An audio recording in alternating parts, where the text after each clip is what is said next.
Okay, so here's the general information about Fox Valley Astronomical Society, which was formed in 1944.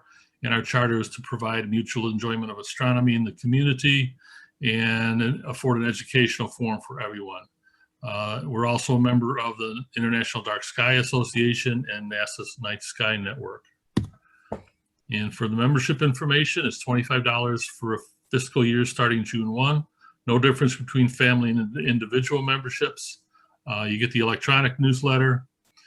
Karen Broughton has the information for the dues, but I think we have everything online for that as well. And then June is the membership renewal month. And here's a sample of our updated website, and it's also tied in with the Facebook page. Our regular monthly meetings are done on the second Tuesday of each month.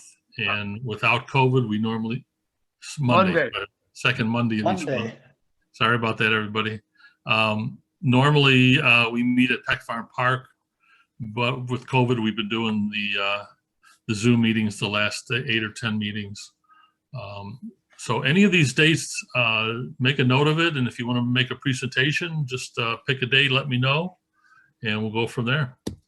And then our public star parties are usually around the first quarter moon at Peck Farm Park. And these are the dates that are scheduled for this year.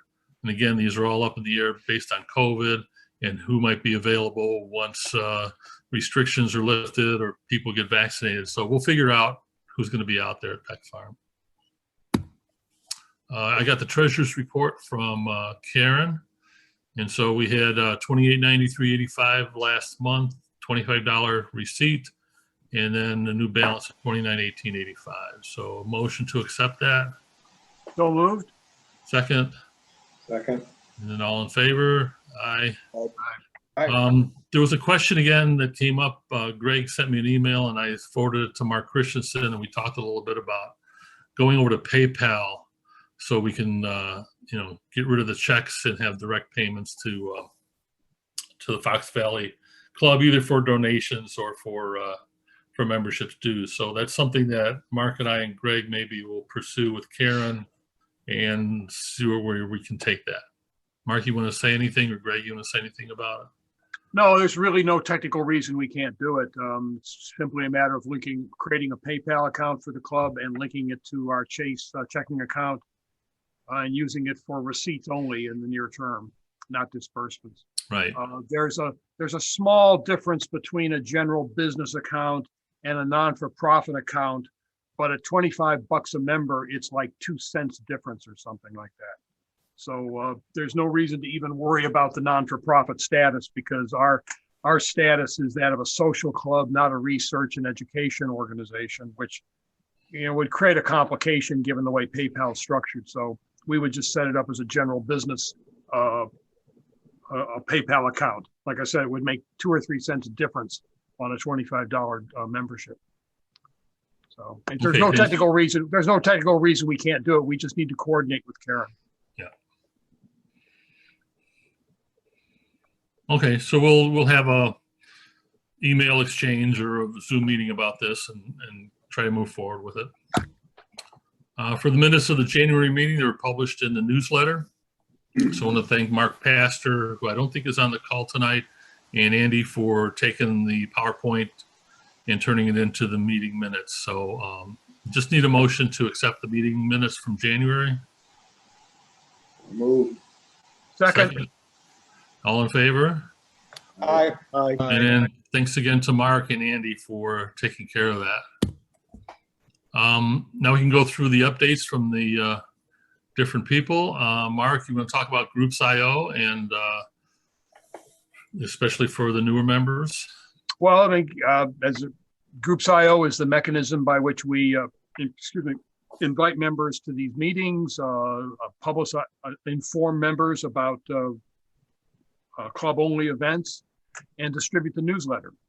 And it's also a way we can have information exchange. So if any questions come out, for example, during these presentations tonight, if they don't pop into your head during the presentation, send it out via the Groups IO, and you'll get a response from probably more members than you might like. That would be a good thing. So that's basically the communication mechanism in the club for private club-only members. And you do want to set your whatever parameter that you do want to receive all communications, so you get them in a timely manner versus a digest like once a day. Yeah, thank you for reminding me of that, Mark. Yeah, I think all the members have set that, but if they haven't, they really should, because there have been a few cases where there have been last minute clearings where this happened in the fall, of course, not recently, where there were last minute clearings in the sky, and we could go out to Lee and people were getting daily digests. And so they weren't informed in a prompt manner. There's not that much traffic on the club's Group IO site, so there's no reason to be worried about being overwhelmed with emails. So you really should go into your membership parameters in Groups IO in your account and set it for individual emails. And if you need assistance with that, please contact us. And then the other thing, if you want to respond to the sender only, be sure you go into the body of it and say reply to sender. Otherwise, your reply will go to everybody. Yeah. So that's just a couple things for that. Thanks, Mark. Yep. For the newsletter that's published monthly, Andy Weeks is the editor. And Andy, would you like to talk a little bit about that?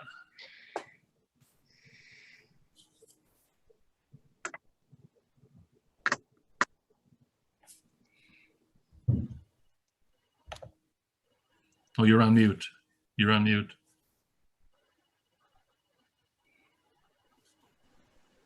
You know, Okay. I'm the owner of the Zoom thing. You'd think I'd have that figured out. Yeah, so the newsletter, you know, we try to contain some science-based things, usually like from Hubble or NASA. And then we put in some, you know, homegrown articles, you know, a object of the month. And then, of course, you know, we have our images, and we always welcome anybody's articles or observing reports. So that's generally what the newsletter is. And it's basically, we try to chronicle our events from the previous month, and also, like Andy said, images, articles, anything like that, observing, please send those in. Public access TV, I don't think there's anything new on that. Pete, do you have anything new on the book list? Nothing new in the book list. That's kind of sleeping until we get together again. Yeah.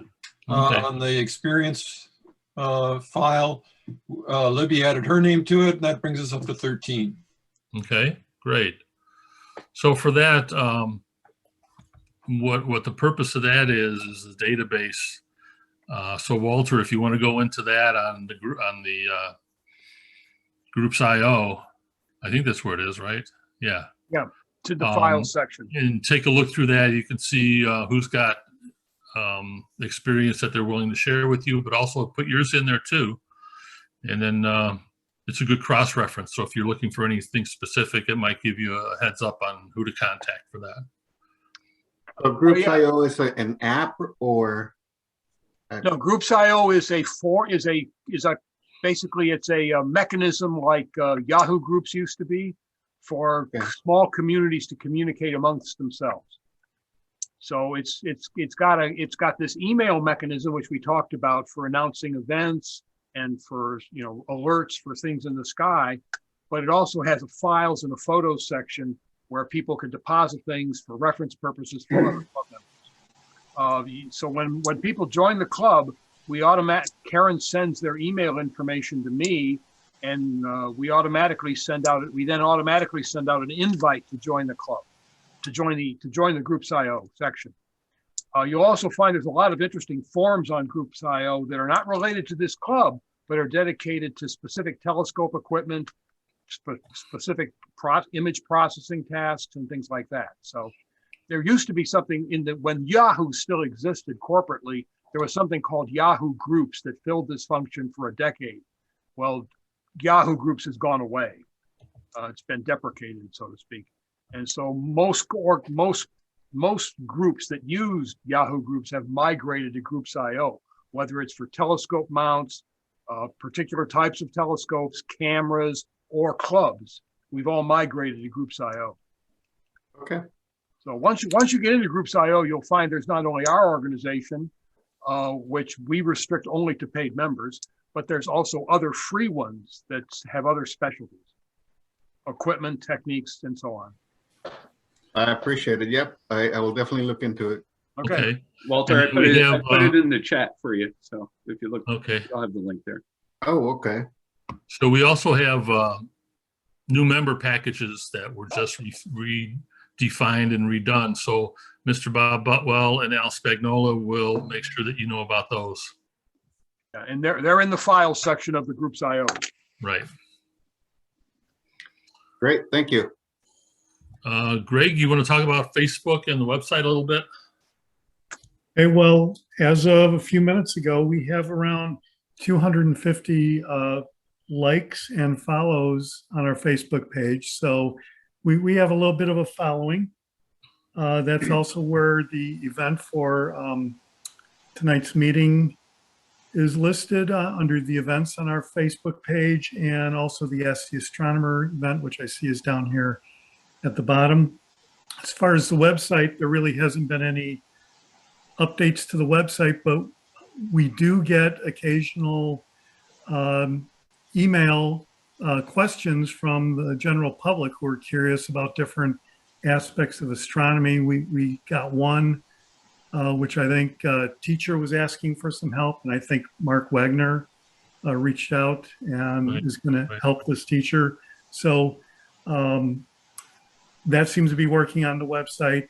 Also, there's a club photo gallery page, which if any of the members have an individual page that has pictures or, well, whatever that they would like to have linked to our website, so that you know, you can point your friends to our website and they can go to the photo gallery page and find your personal images or whatever, or even the other images from the club. That's on the club's web page as well. So that's really about it. There's not really anything new. All right, thanks. And then for public outreach, this was the one that Greg just mentioned. So we were contacted by a representative from the Learning Door, which is an association out in Kane County. And I talked to Kate Derrico, and she was asking for us to host an event like a field trip. But as we talked about it, it made more sense to try to do a Zoom meeting. And I sent her a preliminary PowerPoint kind of geared to what we've done for that age group before. And then she was going to forward that to the tutors involved and then get back to us for a date and a time. So that's pending, but it's a good contact. And then Al, I have a couple slides here from your contacts in the last couple weeks. If you want to talk about them. Gotcha. Absolutely. Thank you. Yeah. And as many of you know from the past couple of meetings, it's been a bit of a challenge to, you know, try and engage public outreach when there's no public meetings going on. So what I decided to do was to take that time to work with a couple of the groups that I do have some follow-up on to basically get some arrangements made for the summertime when we are able to do this, to basically set ourselves up for a good summer. And in addition to that, get some contacts made that can help us with public outreach and public interaction going forward. One of them was Boy Scouts of America. As many of you know, we have always done on occasion every summer a lot of the star parties that were done for scouting groups, usually at their locations, as they work to earn their astronomy merit badges. So what I did was I contacted the Three Fires Council. They're based out of St. Charles, and to make a long story short, there's a pretty big chunk of the west and northwest suburban area, if I can refer to it that way on the map, that all comes into that Three Fires Council, a couple hundred troops to be exact. So what I did was I contacted their program director, Ed Woodlock is his name. He got back to me. We had very good conversation. And what I found out was that we had been contacted in the past and have done a couple of these. What they actually have, and he was very appreciative that I contacted him, they actually have what's called the Preferred Partner Program. Excuse me, that's meant for organizations like ours. And what that is different types of volunteer groups and organizations that work much closer with the Scouts. And if you are put on that Preferred Partner Program, it really is exactly what the name says. What would happen is, as the different Scout troops are working towards their astronomy badge, they would just know that within their organization, this is your preferred partner or your preferred partners you would go to first before you would go to the outside. So as we talked it through, he basically said that if we were to pursue it and become a preferred partner, that could significantly increase the opportunity that we have to do those programs, which I think would be a real opportunity for us. So what he was going to do was mail the information to us. So keep an eye out at the post office box. There's no fees involved. It's not a complicated process. He sounded very welcoming. Not that it's a done deal, but he pretty much said, I'd love to do that. You know, you're right there in the Fox Valley. You're based out of Geneva. We're in St. Charles. We would love to have a preferred partner that can help us out in that particular area. He talked about their emphasis in STEM, and they have really concentrated on all areas of science, you know, and math and technology. And he said we're right in that wheelhouse. So he seemed pretty positive about that. So that would be one area that could really help us, would be to submit the paperwork, become a preferred partner. That would, So again, I kind of remember that this came up last year or the year before. And I kind of remember Mark Christensen saying like their office was right near his house or something. You know, Yeah, it's about a 20-minute walk. yeah. So I think, and if I remember the conversation was, you know, as long as the form and all that is, you know, isn't like a big legal issue, we would be okay with that. yeah. But if it is, I mean, we could still do programs for them. Well, yes, we can always do programs for them, absolutely. Again, become a preferred partner. It increases that because we're their go-to and their first choice. I asked him the bottom line. He said that there's not money involved. It's not contractual. It's nothing like that. But he did say that if you start to get involved with many of them, the topic of background checks might come up. So just be aware of that. And more of that information's in there. You know, if you start doing this 3, 4, 5, 6 times for them, they'll want to get that done. But he said that's a pretty straightforward process. And so that may come up, and, you know, and then if anyone does agree to do that, that will be an individual decision. Then you really become their go-to person for obvious reasons. Well, do you have an idea that if they came to Peck Farm Park on a public star party night and we kind of geared it towards them, I mean, then they're coming to us versus us going to their location or their meeting or something like that. So I wonder if that would make a difference. It could, and we could do both. The only two I've been involved with, one was Boy Scouts, one was Girl Scouts. Actually, we went to them, as you recall, Mark. And I remember you had both of those. The one at that school in Geneva, and Right. the other one in St. Charles, West Chicago.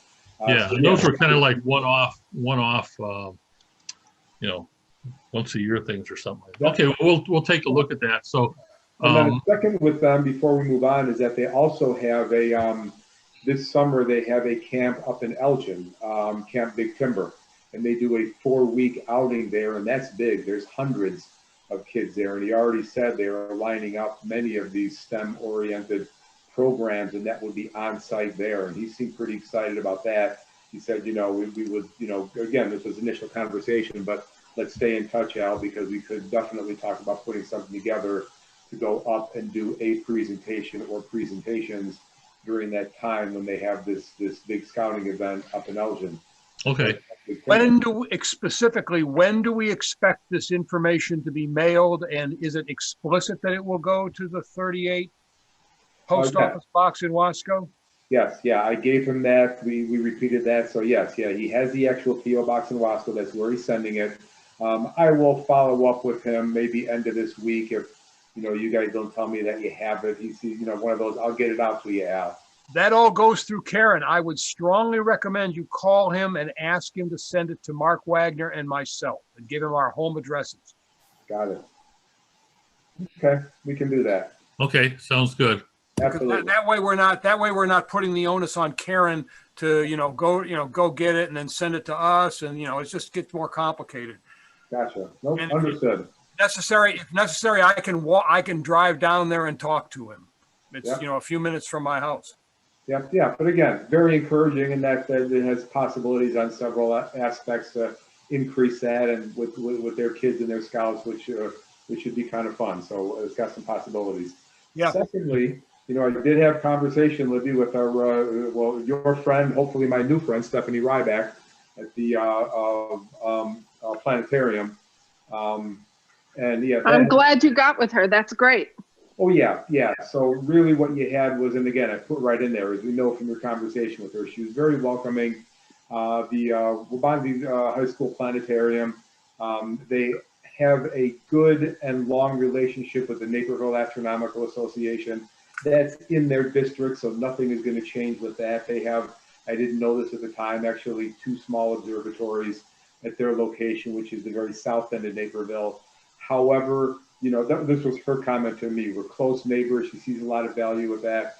So although nothing's going to change with her main group, if you will, Naperville, she was actually kind of excited to get involved with another one. So she extended that same invitation, Libby. She's like, well, you know, Al, this is good initial conversation. Let's stay in touch. Once we're past COVID, groups can start to get together again. She said, please, you're welcome to take me up on my invitation. I already talked to Libby about to either come and visit the planetarium, or perhaps we could host one of our club meetings or a meeting at the planetarium.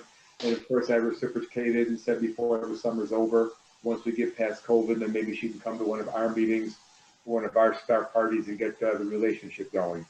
Right. And again, they're, you know, right there in Aurora, Naperville. And then the other part about that I think has some promise is just communication. You can see where I asked her about letting her know about our events and helping to communicate through social media, through different types of posts and public announcements. She said, absolutely, you know, that could be a good two-way street for both of us. So that's not as, nothing concrete with that yet. That's a stay in touch and get the relationship going, start get the flow of information going. And that I think will be very helpful and has a lot of possibilities. And then of course, later on this spring or summer, once we get back to meetings, we can talk about getting out to visit the planetarium, which could be a nice, you know, outing for our group. So Sounds great. yeah, so those really are the two. So I'm happy that there was good success with those first few. That's setting some stuff up with the scouting events and the relationship with the planetarium.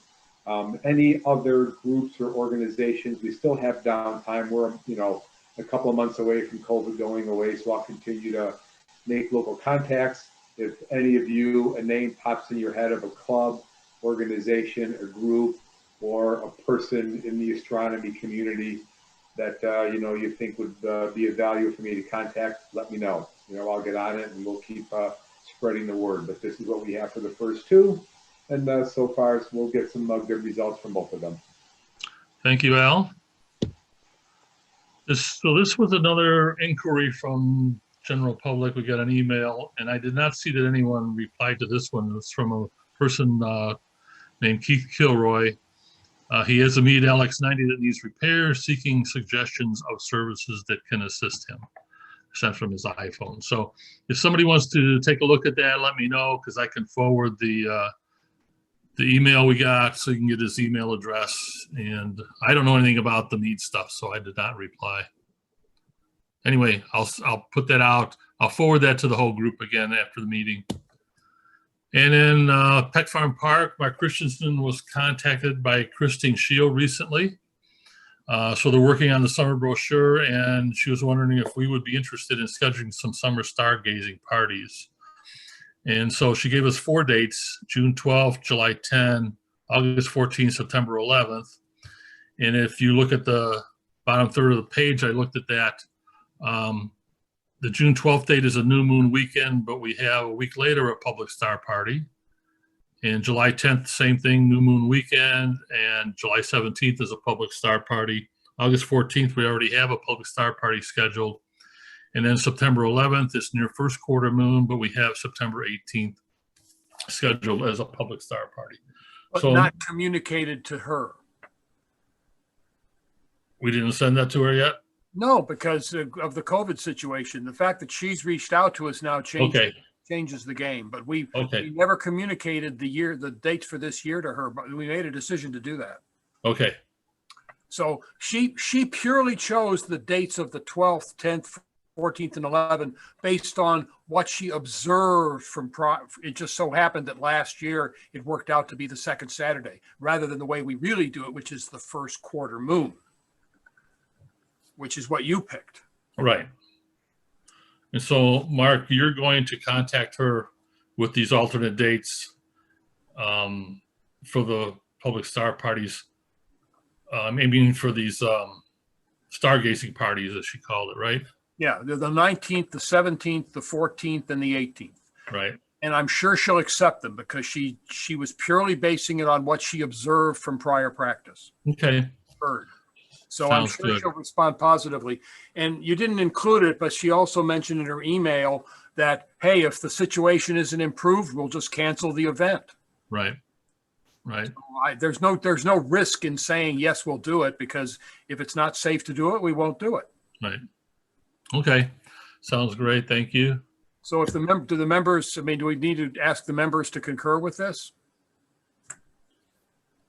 Or is there Any objection from the group to do this? Oh, No No. objection. Okay. Sounds great. Because she needs to know by the 10th, so I'll send her an email tonight to that effect. Thank you, Mark. Yep. So we had an Ask the Astronomer event on the 3rd, and we had one guest, the world famous Dan Joyce. And before I forget, he mentioned someone that might have been associated with our club, Roland Van Zant. Is anyone familiar with him? Herman, you should know him from Peoria. Yeah, I was going to say the name's familiar. You might have been from the Peoria Astronomical Society? Yeah, I think that's what, yeah, because he was talking about a 24-inch mirror. Oh, yeah. That's out there, yeah. Oh, yeah, they built that entire telescope and observatory themselves. Yeah, God love the Caterpillar engineers. yeah. Roland Van Zant was one of the original founders of the Astronomical League. Okay. I mean, we're talking a long time ago. A long time ago. We're talking back in the 40s and 50s and early 60s. So Greg and Bob and I were on the call, and Greg and Bob, do you want to make any comments about the event? I made all the comments I thought appropriate in the email I sent out about it. Yeah. Yeah. So great stories. I think a lot of the stories went back a ways. He seemed to know a little bit about the telescope at Adler that was replaced. So Well, that was kind of interesting. yeah, Dan has a Dan was the one of the people who built the old 16-inch, which was there back in the 70s.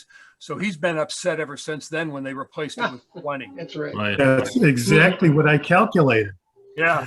Yeah. Great He stories. talked a lot about the optical shop there. Yeah. Yeah. Yeah. Well, is it still, did he mention, is there still, does Jim Seaver still operate one down on the east side? And I mean like Indiana. Oh, he didn't mention that, I don't think. Yeah. A guy named Jim Seavers. I remember him. When they shut down the optical shop in Adler, because they needed the space for other things. When they shut down the optical shop where people made their telescopes back in the good old days when I was in high school, and Mark Wagner, you made yours there, didn't you, Mark? Yes, I did. Yeah, I didn't, because I was in Detroit at the time, and so we built ours at the Detroit Astronomical Society optical shop. Nobody does that anymore. But anyways, Jim Seavers moved all that stuff to a location, and if Jeff Benuzzi was here, he could even remind me the name. He's on. His audio's killed. Maybe he's not really here. Ah, there he is. Yes, I'm here. And no, I don't remember the name of the place. But you went there to finish your mirror, didn't you? I did not. Okay, I thought you finished your mirror. It was someplace on the off Highway 8094 in Northwest Indiana. No, that wasn't me that did that. Okay. Hello, Mark. Jim's shop is closed. Jim is in Florida right now, recuperating from heart bypass surgery. However, the optical shop, everything is now belongs with John Allsites, who is, I think, in Stockton, Illinois. He's out west of us. Oh. And he has the objective of recreating all of that stuff. He's got everything. He wants to do something in the future, but I'm not sure if that's going to happen or not. He's been rather pokey on that. But all that stuff has been salvaged by John Allsites. Okay, in Stockton, Illinois, I believe so, yes. wherever the devil that is. Sounds about right. It's west. On the way to Rock Island. Leaning. Okay, so upcoming events, regular meeting March 8th, and then a potential for Public Star Party March 20th. We'll see how all that works out. So anybody want to give a presentation next month? March 8th is your deadline. Let me know if you want to do something. Sun, Moon, and Planets for February, March, the 11th new moon, 19th first quarter, 27th full moon, March 6th last quarter. And Mercury is in conjunction with the sun today, and it'll be a naked eye object at dawn starting February 20th. Venus is not visible until mid-April. Jupiter, Saturn, and Mercury will be visible 30 minutes before sunrise on February 25th in the east-southeast, make a nice triangle, but it's going to be very low in the sky, so you need a pretty good horizon. And a clear sky on February 25th. Mars is in Taurus. It'll be near the first quarter moon February 18th and also near M45. Near, not right on top of it. Neptune is low in the western sky at dusk, and Uranus is well positioned just after dusk in Aries. So here we have some images, and Dan, would you like to talk about this one? This was my first attempt with the ZWO camera, which is really a planetary camera, but you can use it for deep sky too. So I thought I was going to get skunked because when I was out there and it was cold, the software kept on crashing, but it finally stayed up long enough where I was able to take a total of 12-minute exposures, 1 second each, which was automatically aligned and stacked by the software, and process it. And what I really like this region because you see all the dark nebula, especially like in the center and along the bottom, and you see the bright new stars glowing in the background behind the dark nebula. So it's a very interesting region for me. So that's why I took it. I was a little lucky to get anything. And here's the trapezium right in here. Right there. Yeah. Yeah, it's pretty cool. To 7,200 frames. Yep, and it automatically stacks them, lines it and stacks them. Where you take, you get 1 minute total exposure, and it resets it and get another minute. So it was actually, once you get going, it's pretty good. Yeah. And that's with your 8-inch f6 Newtonian. Yes, that's the one that's 50 years old. Yeah. Looking good. Andy, here's some of yours are coming up. All right. So there's the beehive cluster in Cancer. Nice wide field view. It's great. If you haven't seen it, it's a nice binocular object. Obviously great in the scope and has a lot of nice color to some of the stars. And this is really a great naked eye object at a dark site. Yeah. Oh my goodness. Yeah. Yeah, so Bodes and Cigar Galaxy, and I added some HA to it, so hydrogen alpha, and here's all the specs. So 65 3-minute subs, basically. So 6 hours of integration time. It was, it really shouldn't need that much, but our, as you guys know, the skies here have been just awful. Never mind the poor seeing, but, with the reflection off of the snow, like Tony was talking before we really started. Yeah, because I can normally do 5-minute, subs, and I can't do, it just washes out now. So I'm stuck at 3 minutes until the snow melts at least. Yep, M42 Running Man, just 44 minutes of integration time. I think they are 2-minute subs for those. Nice color contrast. Yeah. That was fun processing this one. Okay, so from a request last month, by Libby, definition of dark frames, et cetera, et cetera.